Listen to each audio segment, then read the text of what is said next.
Here's Malinois, and he is about to have his first ride out in the field and his like sort of second little introduction to jumping session where we introduce logs out in the field. And what I love about starting horses over logs is a couple of things. One is that they can knock it and walk all over it and it doesn't knock down and scare them and get caught between their legs. And sometimes when you're going over poles and jumps and things, they put their feet down in the middle of things and they scare themselves. And so you sort of avoid all that dramatic stuff that can happen when you have a nice solid log. And also, logs are great because they sort of mimic the shape that we want the horse to make as they're learning to jump. And maybe that's just all in my head craziness, but I feel like it helps. So I apologize that I'm going to bore you with all of the walking over logs. And actually, this isn't all of it. This is most of the walking over logs that we did before we started trotting around and coming to them from the trot. I just really believe that it makes these horses so much more confident and relaxed when you go up to the trot and the canter. If you spent a ton of time letting them sort it all out at the walk, it just gives their brain a chance to catch up with their feet, and then their feet don't have to move too fast, and it just really gives them a beat to think about it and figure it out in a very low pressure situation, and also a low pressure situation for me as the rider. I pretty much just have to keep them straight and stay out of the way. Well, that's always the job as the rider, but it just takes a lot of it just makes it very simple. And I find that usually once I do this, then they're just super happy and easygoing about coming to it out of the trot. And actually, as you can see, so the first couple he just straight walked over, which is totally fine. I have no expectation here except that they get from side A to side B by going over the thing, whatever it is. But as you can see, he sort of figured out that even from the walk, it's easier to make more of a little jumping motion and sort of pop over it a little bit. So that was good. And that log right there, for whatever reason, that is the log that they are all the most worried about. And I think it's because Billy stripped the bark off and it just looks a little different than all the other ones, but he was very brave about it. So after we spent a bunch of time just casually walking around over all the logs, which he was fantastic about, he did not prop or stop or, try to run sideways out of anything. He was very easygoing about walking over all the logs. And then that also gave him a chance to sort of gently get eased into all the traffic that's zooming by. Especially on a weekday, we get tons of dump trailers coming down the road. It's very loud. It makes me very edgy. I try not to push that edginess onto the horses, but I worry that I do sometimes. But it gives everybody a chance to just kind of in a calm setting adjust to all of that noise that's happening.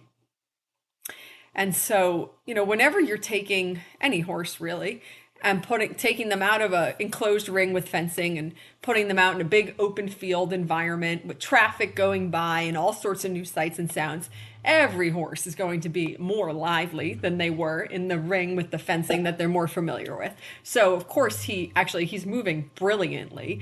So I'm riding him in much more of a frame than I did when I was going over the little jumps the other day in the ring. And that's because he just needs more structure.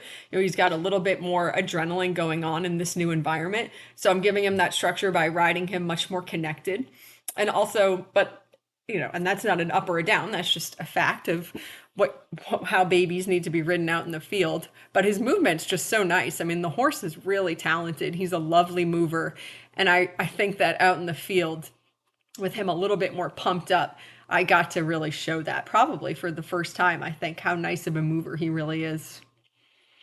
And so this part of the field here, this is coming down my slopes. I'm just giving him a little bit of help balancing. He's a really big, lanky horse. So just a little bit of half halting to help him come down the field. And so then we just sort of start cruising around over logs. And I just try to make it smooth and flowing, as little sharp turning as possible. Straightness always helps. The less turning, the better. And you just want to keep cruising around trying to find a rhythm.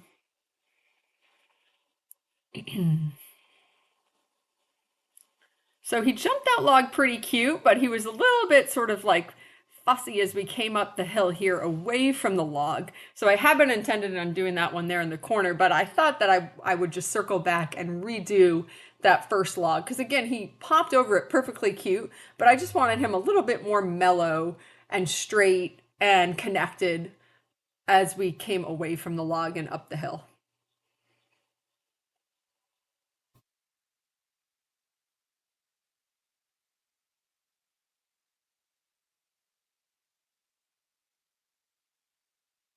And this was much, much better. And that's why he got a little pat there for being such a good boy, such a better departure from the log and trot up the hill.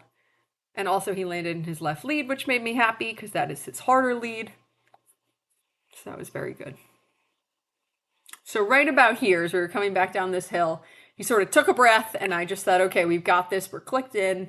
He's with me, and he's happy to be doing the things. Not that he wasn't happy before, but he just sort of felt like he relaxed into the flow of what we were doing at this point. We just had a nice little cruise around.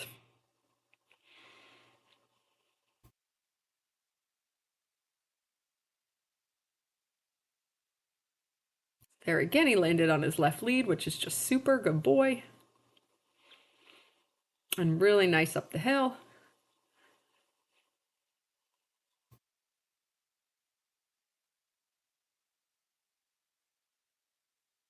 He is not a spooky horse at all. He was very confident going around by all the new things.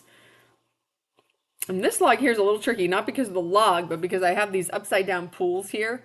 And some horses really give that a good hard look because I have the pools there and I also have a plank over it to keep them from blowing away. So it is rather spooky. So I was sort of had my heels down and sitting up, ready for him to spook at that, but he didn't. He was very brave about that.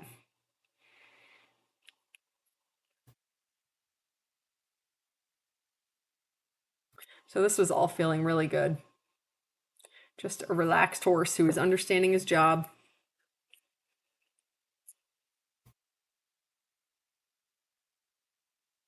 He almost felt like he was ready to canter down this line, but I don't know. I tend to swing towards conservative given the choice, so I decided to be conservative and just bring him back to the trot, even though here he was telling me he would love to continue cantering.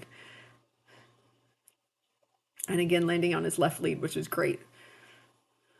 And then he got a really nice spot over that log, so I was happy with my choice.